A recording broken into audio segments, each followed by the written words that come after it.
MBC TV 김호준의 뉴욕 타임스. 아무래도 이제 단일화 국면 얘기부터 잠깐 해봐야 될 것 같은데요. 우선 안캠프의 한결의 반장이었던 이었던이라고 해야 되죠. 안캠프가 사실상 이제 해단식을 앞두고 있으니까 김보엽 기자가 현장에서 그 막후에 진행되었던 어떤 이야기들이 있나요? 일반 대중이 모르는? 아직 단일화가 완성이 안 돼서 제가 알고 있는 모든 것을 다 얘기해버리면 위험해질걸요. 그리고 미리 말씀드려야 되는데 199회가 왜 없느냐 이 말씀 많이 하시는데요. 저희가 항상 목요일에 녹화를 하잖아요. 정상적으로 녹화를 했습니다.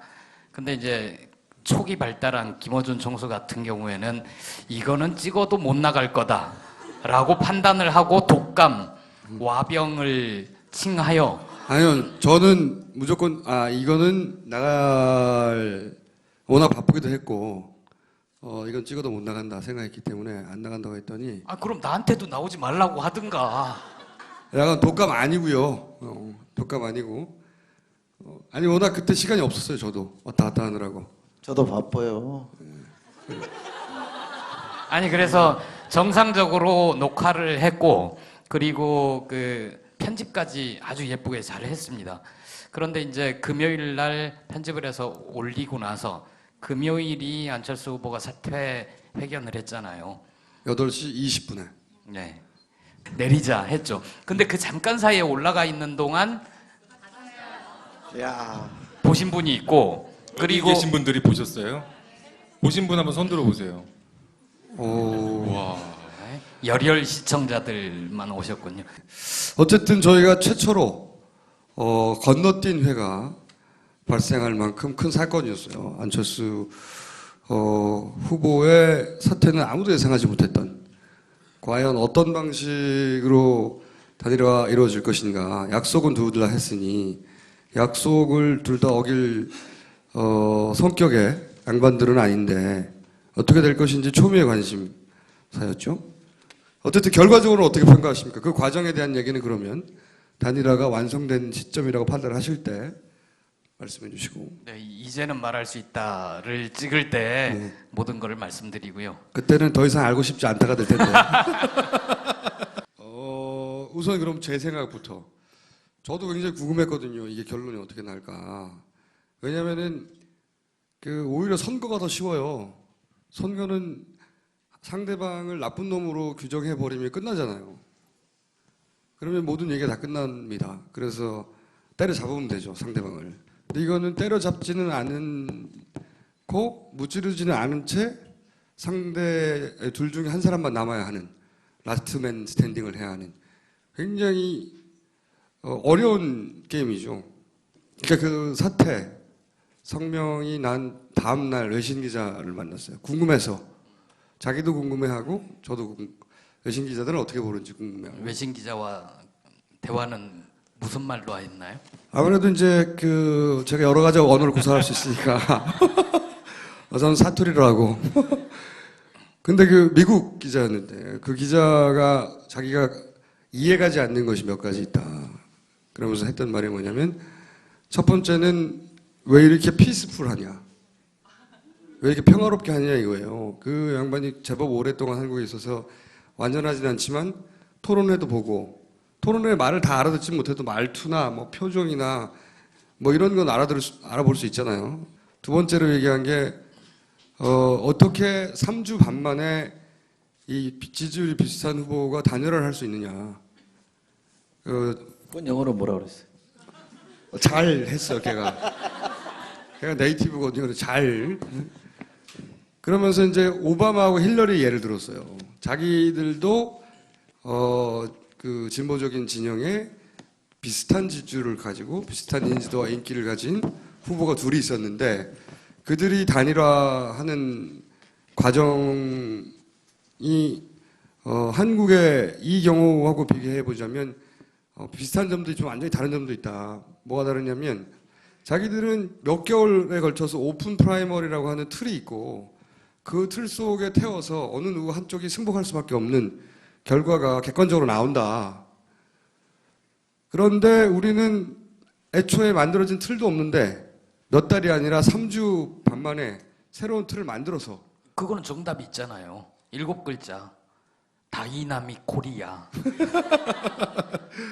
그 룰을 만들어서 그러니까 3주 반 만에 새로운 룰도 만들어야 되고 그 3주 반 만에 지지자들이 어느 한쪽을 선택도 해야 되는 이해할 수 없는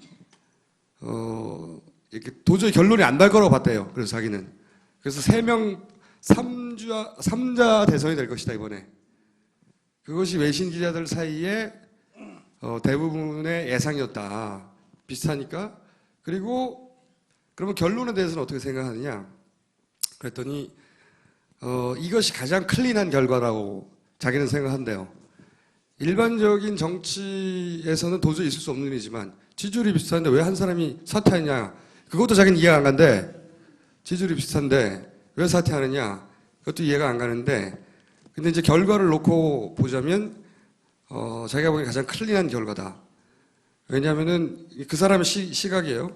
만약에 여론조사였다면 어느 쪽 지지자도 승복이 힘들었을 것이고 게다가 이게 오차 범위 안에 있었다고 하면 그러면 또 단판하는 거 아니냐. 그러면 다시 원점으로 돌아가는데 자기가 보기엔 그건 코미디다. 정치에서 그런 게 어디냐. 하나 더 하자면 저도 만약에 여론조사를 갔다면 대형 사고가 났을 거라고 생각이 드는데 그 외신 기자가 지적했던 포인트도 맞는 얘기지만 아마도 각 지지자들이 캠프는 말린다 하더라도 각 지지자들이 격려 문자 그러니까 그 전화를 잘 받고 서로 착신 전환해서 우리가 지지하는 후보가 이기도록 만들자고 하는 자발적인 격려 문자들이 난무했겠죠. 아마 수백 건, 수천 건이 나왔을 거예요. 양쪽에서. 그러면 이걸 가지고 이제 이 우리 새누리당 북의흐 진영에서는 과거의 통진당 사태를 오버랩 시키기 위해서 그게 이제 합법과 불법의 경계가 애매모호한 지점이 있을 거 아닙니까? 자발적인 걸 어떻게 입증해 또? 그렇잖아요? 조직적인 것과 자발적인 걸 어떻게 구분하냐고요. 어떤 사람이 자발적으로 1000명한테 돌리면 조직적으로 보이는 거지. 여하간 그러면 통진당 사태를 끌고 들어와서 다시 그 남은 대선 기간 내내 구태 세력이니 하며 고소 고발이 난무했을 것이고 이상한 기관들 튀어나와가지고 단체들. 그러면 제가 보기엔 대선은 해보나 마나 졌을 것이다. 라고 저는 예상을 했었어요. 안철수 후보의 결정은 우리 정치사에서도 전무했고 앞으로도 후무할 거라고 생각하긴 하는데 그리고 그것에 대해서 굉장히 가슴 아파하는 사람도 많이 있지만 냉정한 결과로만 놓고 보자면 이거보다 클린하게 끝날 수는 없는 거예요. 더 이상 말을 덧붙일 수는 없잖아. 아무도. 여기서 나눠 먹기를 했다거나 아니면 구태 정치를 공격하거나 어떤 방법으로도 더 이상 공격할 거리는 없어요. 그래서 저는 이것이 엄청나게 전례가 없고 세계 정치사에서 비슷한 지지율을 가졌는데 왜 한 사람이 사퇴하냐 이거지. 오로지 자기가 한 말을 약속시키려고 한 거잖아요. 강연하실 거예요? 일부러 가만히 있는 거야. 아니 말씀 먼저 시작 안 하시길래 저부터 다 해버리려고. 김혜영 기자는 긴 침묵의 시간으로 들어갔고 그래서 결과만 놓고 보자면 가장 클린한 결과였다. 라고 저는 평가합니다. 어떻게 평가하시는지 궁금한데요? 아니 길게 얘기하시고 그걸 뭐 토달 수도 없고. 아니, 또 달아보시죠. 그러니까 이게 좋게 얘기하면요, 너무 이렇게 이미 드러난 결과를 미화시키는 같은 느낌이 좀 있어서 너무 그럴 수도 없는 것 같고요. 아니 냉정하게 평가해서 저는 이게 클린한 결과라고 생각해요. 저는 사실은 이게 아주 제가 원했던 그림은 아니에요. 저는 사실 단판을 해야 된다고 입장을 견지를 했지만 지금 이런 모양새로 단판되는 걸 원치는 않았거든요. 그런데 지금 얘기를 듣다 보니까 새누리당 입장이면 참 이게 난감하게 단일화가 된 거예요. 그렇죠. 예를 들면 둘이 만나서 포옹하고 뭐 러브샷하고 이렇게 단일화했으면 니들 원래부터 짜고 한 거지. 예.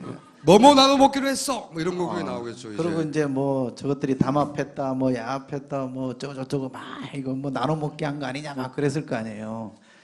그러니까 공격하기가 쉬웠을 텐데 여론조사를 했으면 지금 얘기한 것처럼 아마 심각한 후유증이 생겨서 또 이제 비판거리가 많았을 거예요. 그렇게 보면 새누리당이 굉장히 난감하게 단일화가 이루어진 거예요. 사실은 단판이거든요. 후보끼리 토론 끝나고 난 뒤에 두 분이 만났잖아요. 제가 알기로는 아주 치열하게 두 분이 각자의 논리를 주장을 해서 한판 붙었다고 제가 들었는데 그 이후에 안철수 후보가 결단을 내린 거기 때문에 저는 그런 과정을 거쳐서 상당한 진통을 거쳐서 만들어진 것이고 결과적으로 저는 둘 다 사는 길을 선택했다고 생각해요. 안철수 후보도 그렇게 해서 단일화를 만들어주니까 본인이 정치개혁의 아이콘이라는 명분은 계속 살아나는 거고, 그죠? 어쨌건 단일화는 또 필요하다고 동의한 것이고. 문재인 후보도 그렇고요. 문재인 후보도 단일화의 결과를 만들어냈고 또 안철수 후보가 갖고 올 수 있는 그 표는 그대로 또 유지하면서 양자 간의 결합이 이루어질 수 있는 거 있잖아요. 이게 제로섬 게임으로 한 사람이 이기고 한 사람이 지는 그림이었다 그러면 이번 대선을 그림 그리기가 상당히 어려웠을 텐데 지금은 누가 이기고 누가 진 게 아니고 한 사람이 어쨌든 아무리 정직하게 보더라도 한 사람이 양보한 그림이기 때문에 명분이 굉장히 좋게 만들어졌다고 생각해요. 그래서 새누리당의 공격하기가 굉장히 난감한 대목이라서 어떤 희극이 벌어지냐 그러면 안철수를 막 칭찬해요 지금. 그 꿈을 이어받겠다 그러고 뭐 난리도 아니에요. 안철수의 네? 친구입니다, 친구. 그래갖고 이제 나오면 어떻게 할 건지 참 이제 잘 지켜보면 이제 나와서 만약에 같이 캠페인하고 물론 둘이 같이 다닐지 안 다닐지 모르겠습니다만 이러면 새누리당이 어떻게 할란지 저게 참 굉장히 궁금한 것 중에 하나인데 그동안 내가 무슨 얘기한 거지? 아니, 새누리당이 그랬잖아요. 안철수의 가치를 우리가 이어받겠다고. 애들이 기본적인 염치가 없어요. 놀라운 애들이에요. 유리하면 뭐든지 말해요. 그래서 어쨌든 저는 기본적으로 큰 틀에서 동의하시는 걸로. 이게 이제 결과적으로 잘 돼야지 그런 평가를 할 수 있는 거죠. 네, 아직 숙제가 남긴 했어요. 그 네. 숙제에 대해서 얘기를 네. 그럼 해보자면 저는 이 숙제가 남은 것 같아요. 물론 뭐 안철수 이제 전 후보죠. 안철수 어느 신문은 바로 안철수 씨 이렇게 쓰던데. 안철수 원장이라고 표현할 수도 있고 뭐 전 원장이죠. 전 지금 원장. 전 원장이구나. 다 전이네. 예. 예? 자, 후보라고 합시다, 그냥. 안철수, 후보가 가진 정치적 자산 중에 가장 큰 것은 사실은 이제는 부채의식이 됐죠. 사람들이 미안하기도 하고, 짠하기도 하고, 새누리당 지지자조차 이런 결정은 쉽지 않다는 거는 누구나 인정한 거예요. 그렇잖아요. 하물며 야권의 지지자들은 이것이 엄청나게 힘든 결정이고, 결단이라는 것까지는 부인할 수가 없죠. 그래서 가장 큰 정치적 자산이고 그래서 그것이 어마어마한 규모이기 때문에 아직 안철수 후보가 어떤 행보를 하지 않더라도 기다려주고 있죠. 다들 그것은 안철수 후보의 선택에 전적으로 달린 것이다. 근데 제가 걱정하는 것은 이 대선 국면은 사람들이 약간 미쳐 돌아가는 시즌이거든요. 그래서 사람이 아마 간사해서 고마운 게 야속함으로 변하는 건 그렇게 오래 걸리지가 않아요. 그런 임계가 있어요. 대중 심리에. 그 표현 괜찮은데요? 어떤 거요? 고마움, 야속함. 네. 으로 변하는 그 인계가 분명히 존재하고 그리고 대선의 전국에서는 감정이 단순해져 가지고 덩어리로 같이 움직이거든요. 누가 옆에서 뭐라 하면 금방금방 그러니까 가장 큰 목적이 정권 교체라고 생각하는 사람한테는 순식간에 야속해지는 거예요. 다행히 화가 난 것보다는 미안한 게 더 오래 가요. 그래서 저는 이 임계가 길어질 수 있다고 생각을 하나 무한정 길어질 수는 없다. 그리고 그 템포를 놓치잖아요. 그 정확한 임계 지점이나 순간을 놓치면 그 안철수 후보가 가지고 있는 고유한 힘, 그 힘을 발휘할 타이밍도 잊어버려서 그 힘의 크기도 줄어들어요. 근데 그거는 어느 누구도 몇 월 며칠 몇 시부터입니다. 말할 수가 없지. 안철수 후보 취재하다 보면 이 양반이 좀 꼭 한 포인트 넣는다 이런 느낌을 받을 때가 있어요. 근데 이제 지금은 보면 3월 3일 아닌지 12월 3일 네. 해단식. 12월 3일 3시에 안철수 진신캠프 해단식을 하기로 했고요. 안철수 후보가 참석하죠. 이때 어떤 메시지를 내놓느냐. 이게 굉장히 이번 대선의 향방을 가르는 중요한 시점이 될 것 같아요. 그렇죠. 여기서 이제 또 어려운 점은 이렇게 하십시오라고 말할 자격이나 권리가 있는 사람이 거의 없다. 그것도 굉장히 어려운 왜 점이죠. 우리는 하면 안 돼요? 우리 해도 돼요. 제 말은 민주당 쪽에서 그걸 요구할 수 있는 사람은 아무도 없다는 거죠. 그걸 입 밖에 내는 순간 거꾸로 역풍이 불기 되는 거죠. 네. 오늘이 그 공식 선거운동 사흘째잖아요. 문재인 후보가 첫날 일정이 어떻게 됐었냐면 광주를 갔다가 부산을 가죠. 부산에서 원래는 KTX를 타고 올라오면서 경부선 요새 포인트를 찍으면서 대전 요새 뭐 이렇게 올라오기로 했었는데 그 일정을 다 바꿉니다. 부산에서 바로 서울로 비행기를 타고 오고 오후 5시간을 비워요. 공식 선거운동 첫날인데 후보가 아무 일정 없이 5시간을 비웠다. 좀 의아하잖아요. 이때 이제 문 후보는 안 후보를 만나고 싶어 했어요. 아마도 이제 뭐 그때 해단식이 있다는 얘기도 있었고 그죠? 초반에.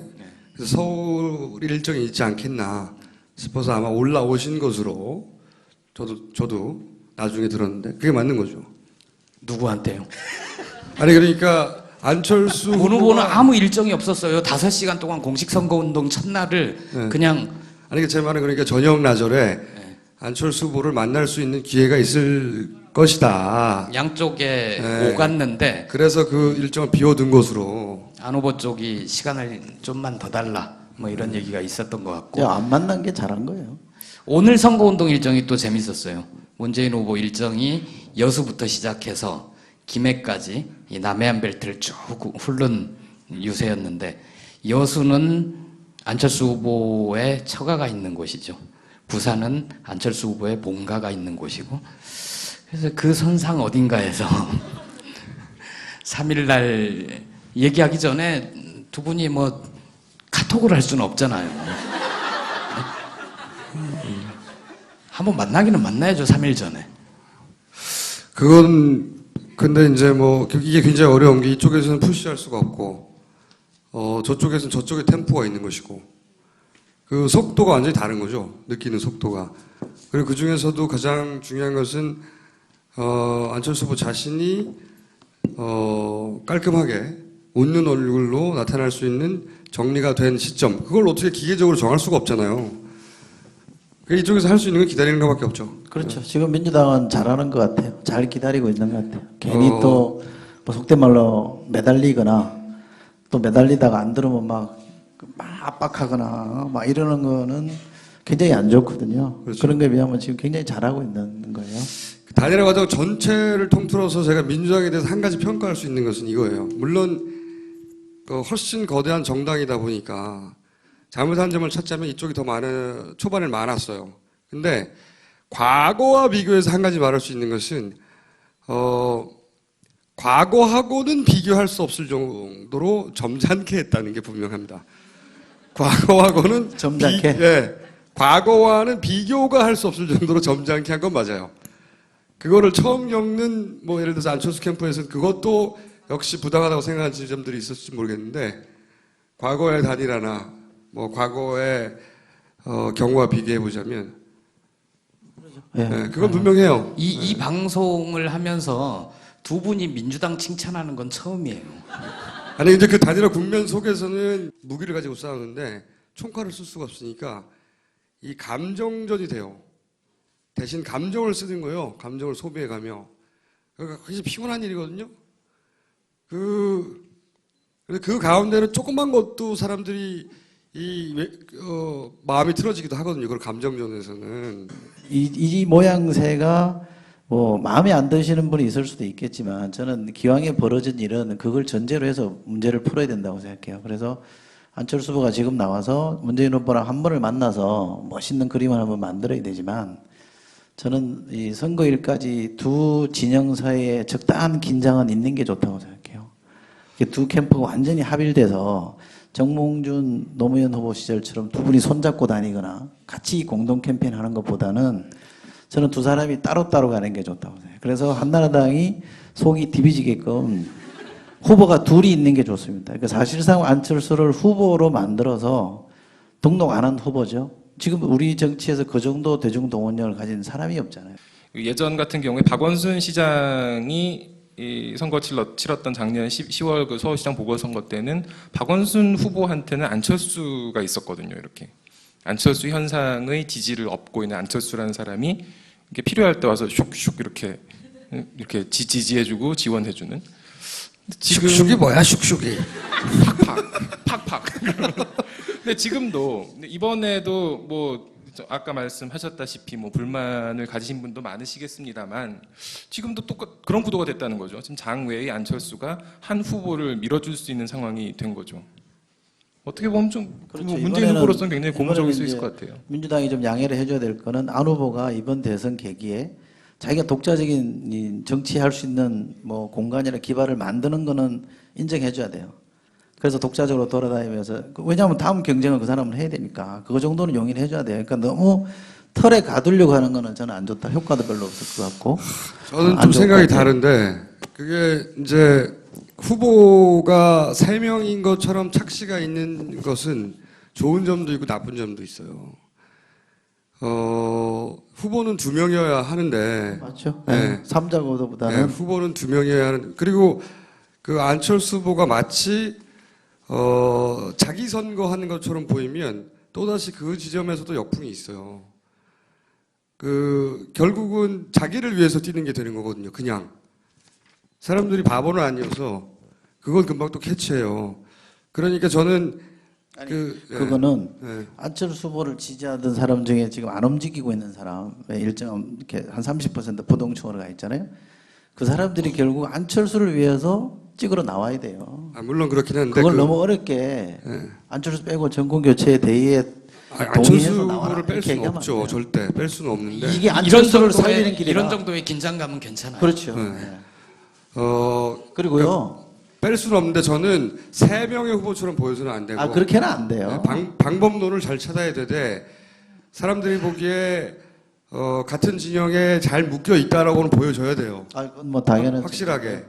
그게 무슨 뭐 입당의 방법이든 거기까지는 우리의 영역이 아니니까 함부로 말을 고리가 될 게 이제 국민연대죠. 그렇죠. 그런 틀을 만들어야죠. 새정치 공동선언에 두 후보가 합의해서 표현한 게 국민연대였고 물론 그 표현은 원래는 안 후보가 제안을 했었던 거고요.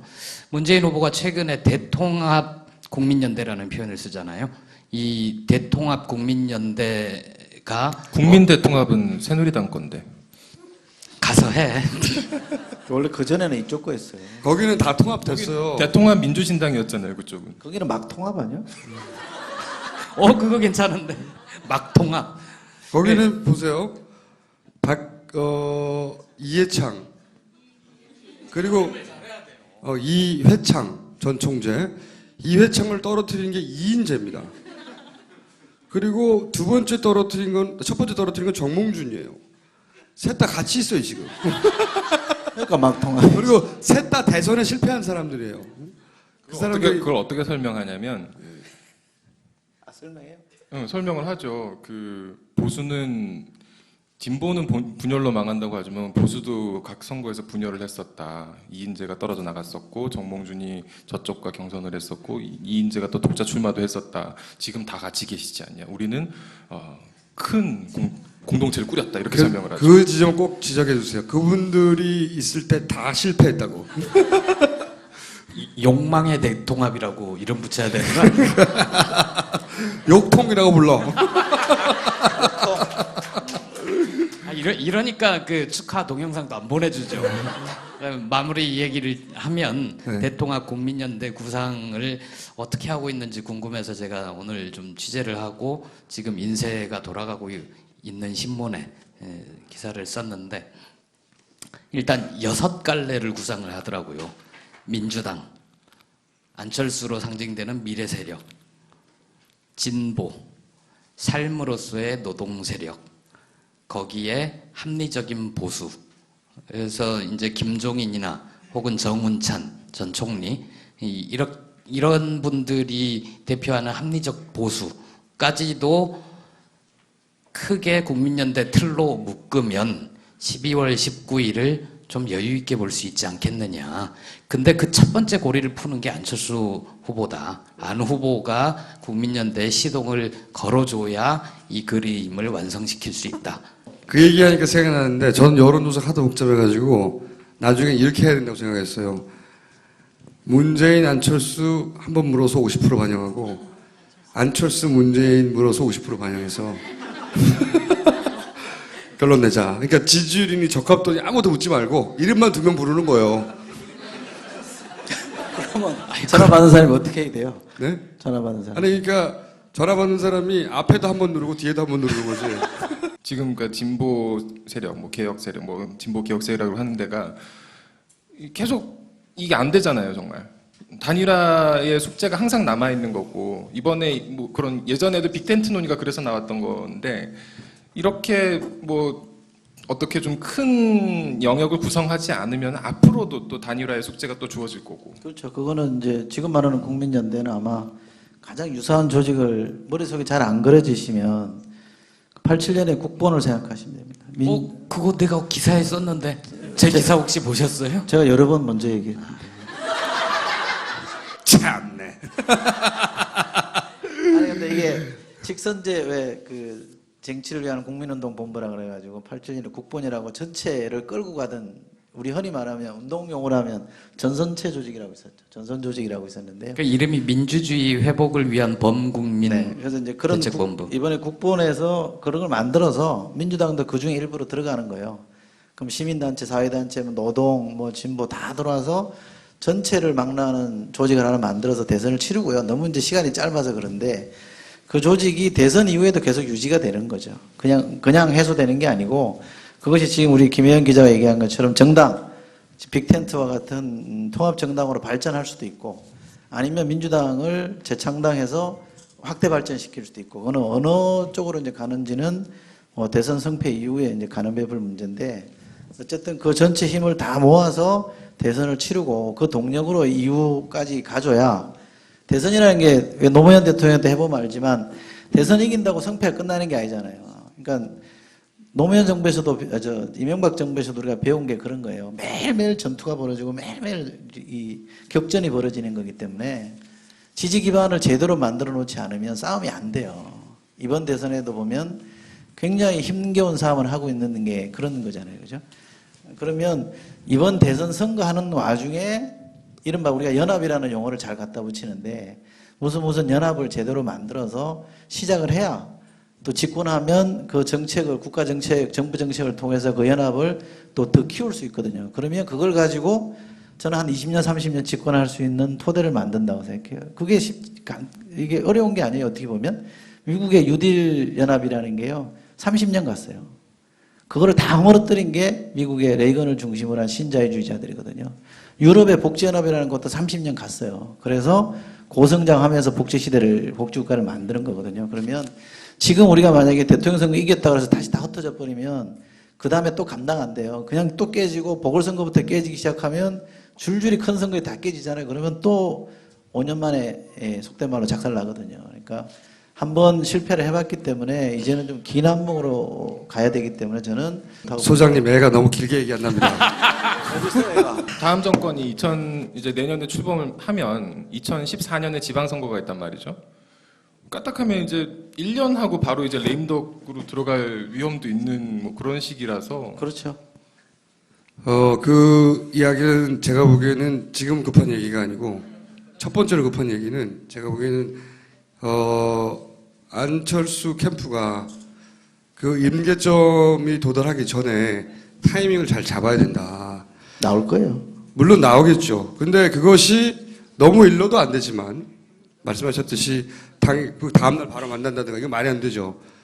근데 그게 또 너무 여러 가지 온갖 사실은 조언과 분석과 판단들을 듣게 될 텐데 그 타이밍을 놓치면 그것도 굉장히 또 어려워져요. 야속함으로 변하는 건 한순간이라니까요. 더군다나 선거 국면에서는 오전에 기분이 다르고 점심 때 기분이 다르고 저녁 기분이 달라요. 오전에 접한 뉴스, 점심 때 접한 거, 저녁 때 접한 거. 내가 얼마나 불안하느냐에 따라 야권의 지지자들이 느끼는 불안감의 정도에 따라 그 불안을 야기시킨 범인을 찾잖아. 물론 범인은 북의야. 하지만 북의한테 뭘 해달라고 할 수 없으니까 이 문제를 해결할 힘을 가진 사람이 해결하지 않는다고 생각하는 순간부터는 순식간에 야속함으로 변하는 거예요. 사람은 진짜 간사하거든요, 마음이. 더군다나 이렇게 비정상적인 대중 심리가 집단적으로 작동하는 대선 국면에서는 그 순간은 한순간에 지나갈 수가 있어요. 이때까지 안철수 캠프가 굉장히 타이밍을 잘 놓쳤죠. 근데 안철수 후보가 잘 잘 있을 잡았지. 때는 타이밍 잘 잡지 않았나요? 잘 잡았죠. 아니 그게 이제 정치 쇄신 경기장에 있을 때는 아주 타이밍 적절하게 잘 잡아서 쭉 끌고 왔는데 단일화 경기장으로 넘어가면서부터는 예, 발이 네. 엉켜버렸죠. 국면에서 쫓기게 됐다고요. 캠프가 지금 그 이후로. 이게 캠프가 계속 지금 활동하고 있는 건 아니죠. 어디 있는지도 모르는데 누구랑 있는지 어떻게 알아? 아니 그러니까 혼자 있다 거기 그러니까. 모여있질 않아 이제. 아니 어느 기사에선가 뭐 지금- 시오노 나나미의 지금- 로마인 이야기를 읽고 있다. 아 그렇죠. 영화 도둑들과 연가시를 봤다. 그렇죠. 도둑들을 봤는데 내 삶이 훨씬 드라마틱해서 재미가 없었다 뭐 이런. 그럼 이제 그걸 갖다가 캠프 사람들하고 같이 볼 아니에요. 혼자 있어요. 혼자 있는 거죠. 예. 그럼 근데 혼자서 판단할 거 아니에요, 그러면? 혼자서 판단하지 않나요? 바이버가 있잖아, 바이버. 그거 평소에 물어봐 그리고 궁금한 거. 그리고 궁금한 거 평소에 물어. 아니 좀 빨리 아니, 방송하는데 빨리 진행하래서. 안철수 원자의 선택은 사실은 세계 정치사에서 대단히 이례적이고 앞으로도 두고두고 회자될 거예요. 그거는 아무나 할 수 있는 게 아니에요, 절대로. 그리고 그날 안철수 후보가 경찰서에 가가지고 범죄 증명 등록을 뗐다고요. 그건 후보 등록하려고 하는 거거든요. 거의 모든 기자들이 삼자로 가는구나 라고 심지어는 둥이 기자조차 그래서 그 기사를 쓰기 시작했어요. 단일화는 완결되지 않았다. 이렇게 표현할 수는 있을 것 같아요. 근데 그 완결되는 시점을 그러니까 이 캠프의 입장은 안 캠프의 입장은 문 캠프의 입장과 다르거든요. 그죠? 이쪽은 목이 턱턱 차. 지금 박근혜 후보 싸우기도 바쁘고 빨리 모든 총알을 쏴야 되는데 너무 죽겠어. 이 캠프는 아니죠. 그 어떤 지점에 그걸 선택하느냐 이거 굉장히 중요하다고 생각해요. 임기를 넘어가기 전에. 그러니까 임기 안 넘어가게 3일 시점은 이미 공개가 됐잖아요. 네. 이제 그 3일에 안철수 어떤 전 메시지를 후보는 어떤 메시지를 내야 되냐. 무엇을 말해야 되나? 그러면 근데 의견을 내보세요. 김철수 너무 마음이 급해. 아니 제 마음이 급한 게 아니라 믿고 기다리면 돼요. 이렇게 말하면 또 멋있는 것 같잖아. 나는 진짜 믿고 기다리면 돼. 저는 안철수 후보를 걱정하는 거예요. 민주당 캠프, 문재인 캠프가 그쪽은 어차피 첫날부터 다급했어요. 당장. 근데 그 템포는 전혀 아니니까.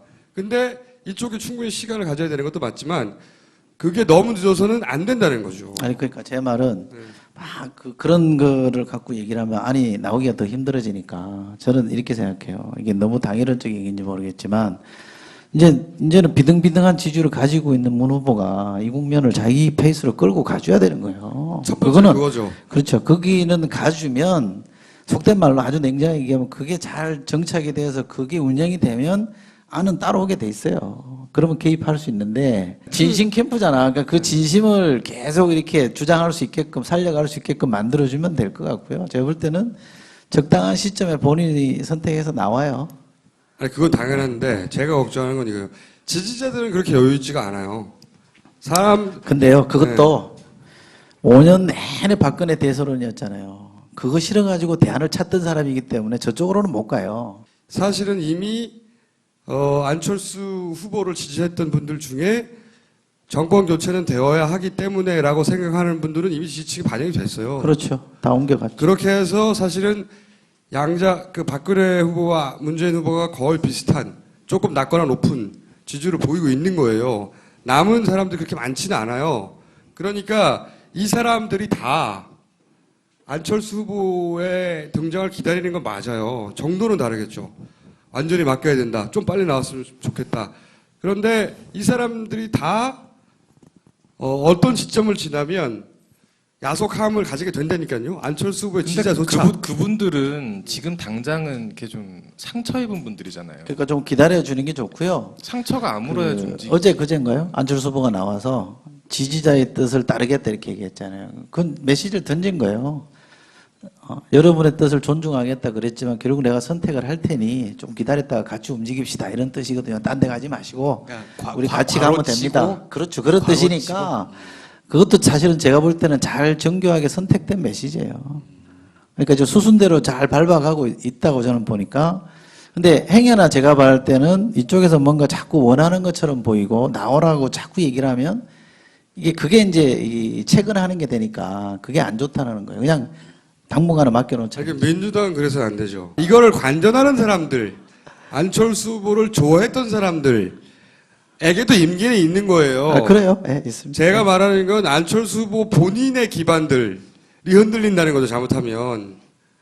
그러니까 저는 그렇게 3일 날, 생각해요. 3일 날 또 무슨 메시지를 던져야죠. 그죠? 그렇죠. 네, 네.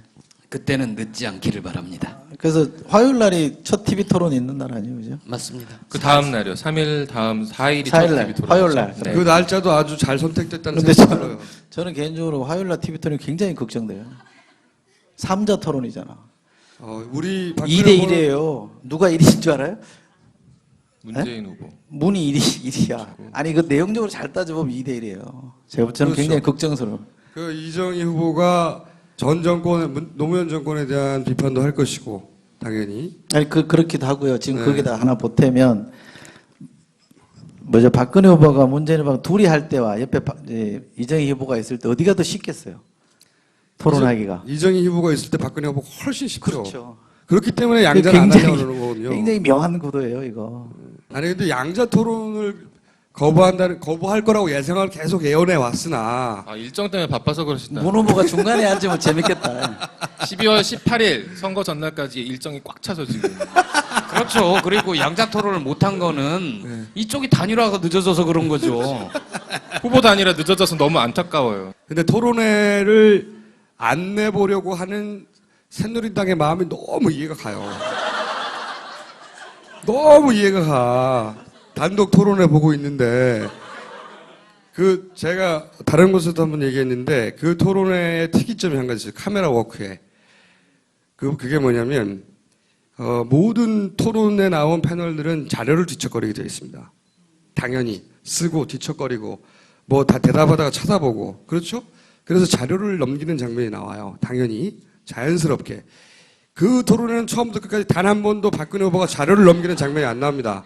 이거는 도둑이 재발이 전인 거예요. 왜냐면 거기 답안지거든요, 이게. 그래서 이거 봐야 되는데, 요 다음에 나올 질문이 있잖아요? 그 질문에 대한 답이 써 있잖아. 넘겨야 될 거 아니야.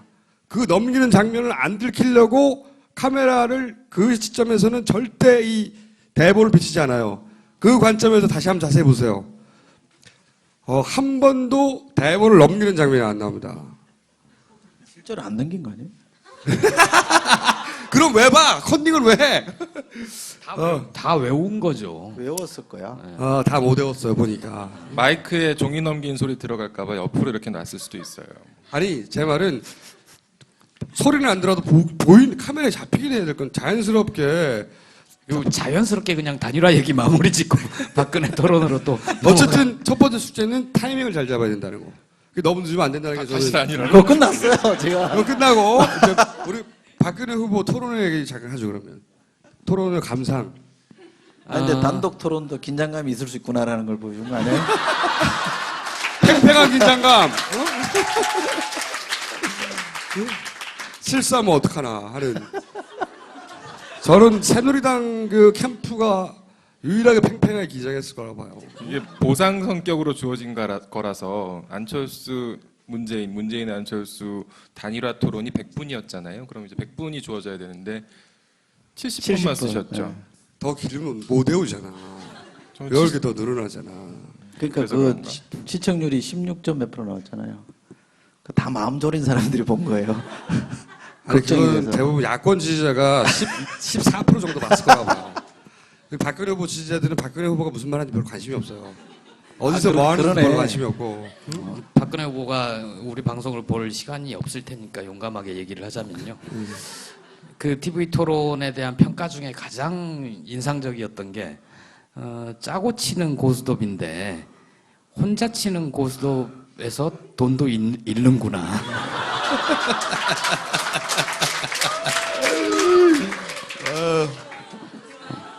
선출살해했네요. 뭐 정리됐네 뭐 이제 그걸로. 어쨌든 저는 그 또 자세히 보시면 오프닝과 클로징의 그 멘트가 유난히 매끄럽습니다. 잘 들어보세요. 제가 몇 번 봤거든요. 그 녹화한 거예요? 아, 생방송이었는데, 아니 그것만 녹화한 거예요? 그러니까 아니죠. 프롬프트가 있다. 아 프롬프트가 앞에 있었나? 프롬프트가 떴다. 아니 프롬프트도 틀렸어요. 지난번에 어떤 거요? 민혁당 뭐 있잖아. 또. 또 하나 더 어쨌든 있었잖아. 오프닝과 클로징은 프롬프트였다. 라고 저는 확신하는 바이며 정말로 그 토론회장에 뛰어들어가고 싶었어요. 저는. 왜 뛰어들어가고 싶었냐면은 제가 사회를 보고 싶어서도 뛰어들어가고 싶었지만 두 번째로 박근혜 후보의 대본을 뺏으려고. 여기 답안지가 써 있는데 틀림없이 응? 그 답안지를 내가 뺏으려고. 아니 근데 이번에 3자 토론할 때 박근혜 후보가 답안지 없이 정말 잘하면 어쩌실 거예요? 그때는 제가 인정하겠습니다. 근데 그럴 일은 거의 벌어질 리가 없다. 다만 이거 제 생각에는 형식을 저렇게 짜자고 할 것 같아요. 답안지가 없으면 답을 얘기 안 하죠. 자기 얘기를 하면 되죠. 그 아마도 그 공통 질문이나 최대한 예상 가능한 형식으로 만들길 요구하겠죠.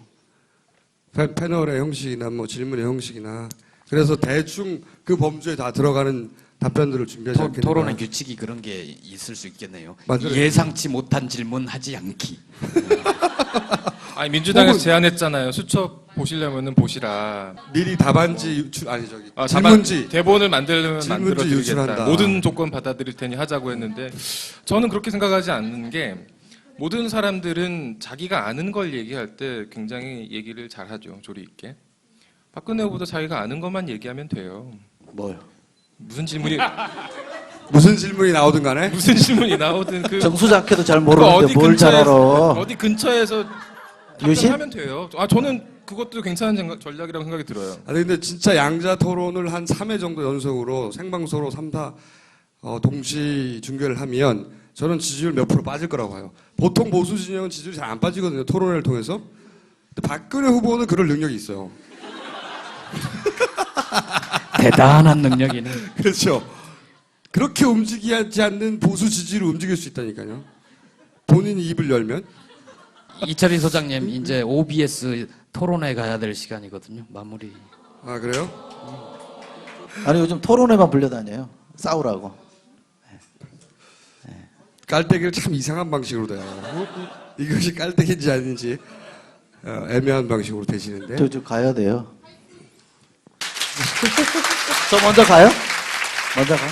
하세요, 여러분. 이렇게 환호받고 나갈 줄 알았으면 나도 뭐 약속 하나 만들까. 이제 마지막으로 이제 마무리를 하자면 불안하잖아요. 사람들이. 후보 등록 시점 이전 여론조사 결과가 대선 날까지 바뀌지 않는다. 그런 속설이 있습니다. 지금까지 그 1987년에 직선제 이후에 항상 후보 등록 직전에 지지율대로 결과가 나왔었죠. 근데 속도가 참 빨라졌잖아요. 지금은 5년 전과도 다르고 그래서 이번에는 아마 그 결과가 다를 것이다. 저도 많이 요동칠 거라고 봐요. 네. 그때는 조간신문 한번 보고 밤에 9시 뉴스 보면은 그 두 가지가 여론을 움직이는 정도 임팩트가 있었다면 지금은 사실 하루에도 몇 번씩 인터넷을 통해서 왔다 갔다 해요. 아침 여론조사 다르고 점심 여론조사 달라요, 진짜로. 저녁 여론조사 다르고. 마음이 많이 왔다 갔다 하는 거거든요. 더군다나 여전히 안철수라고 하는 큰 변수도 남아있는 상황이기 때문에 그래서 그 소위 후보 등록 직전의 여론조사로 끝까지 간다.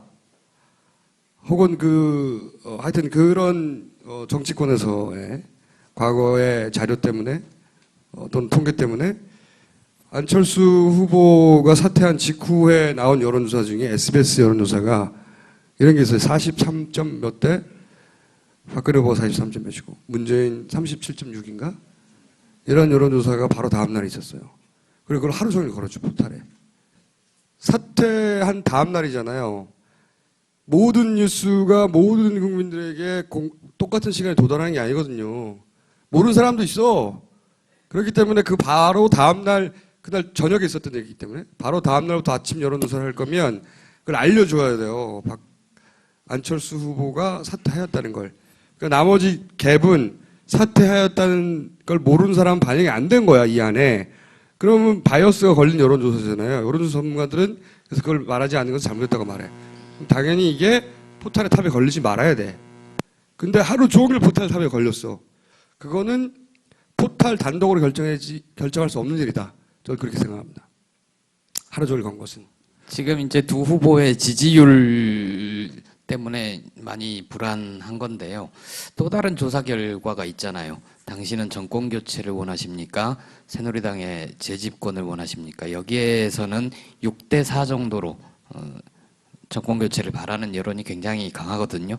그리고 대선이라는 게 역대 선거는 아주 간단하잖아요. 이전의 정권이 잘했으면 한 번 더 기회를 주는 거고 잘 못했으면 바꾸는 거죠. 이게 아주 단순한 거여서 여전히 그 여론조사에 잡히지 않는 정권 교체에 대한 강한 열망들이 이 기저에 깔려 있고 그게 표출될 것이다. 이명박 대통령이 참 안 보이죠 요새.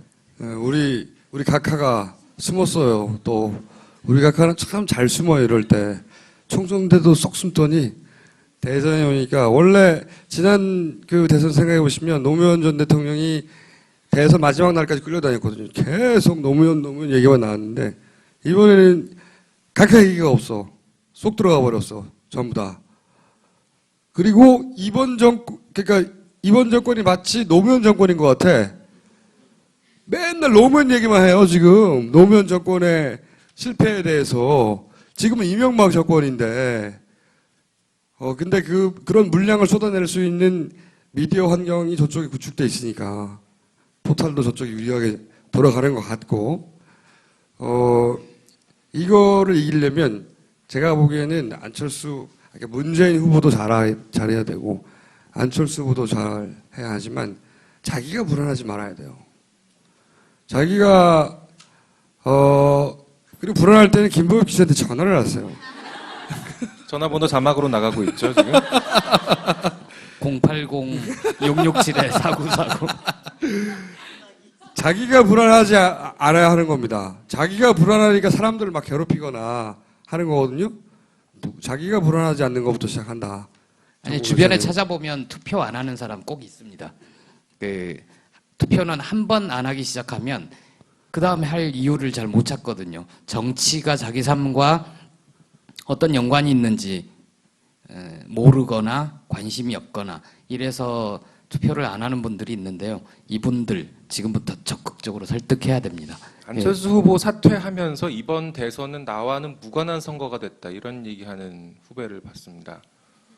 뭐 어떤 선거도 어느 개인에게 무관할 수는 없는 거죠. 뭐 이걸로 오늘 워딩을 준비한 것 같은데. 마무리를 해야 될 것 같은데. 하여튼 스스로 불안해하지 않는 것부터 시작하는 겁니다. 불안할 때는 김보엽한테 전화합니다. 불안할 때는 김보영한테 전화하고 그래도 불안하면 뉴욕타임즈 틀어놓고 다시 보고. 이 김어준의 뉴욕타임스 500회 특집 기념 텀블러가 나왔습니다. 200회 특집 기념 텀블러가 나왔습니다. 민주주의와 함께 사는 정치에 관심이 식지 말자. 그런 뜻을 담아 여기 사파를 보면은 털보 아저씨가 뭐 CCTV를 하나 들고 있습니다. 한겨레 TV 메인 광고에서 구입하실 수 있습니다. 여러분 많은 성원 부탁드립니다. 뉴욕타임즈 3년 됐네요. 3년. 전원 기립 후에 김어준 클로징 멘트라고 써있는. 필요 없고요. 앉아서. 자, 그러면 200회 오신 분들 모두에게 감사드리고요. 일어서래요. 싫어. 201회에서 다시 뵙기로 하겠습니다. 감사합니다. 네.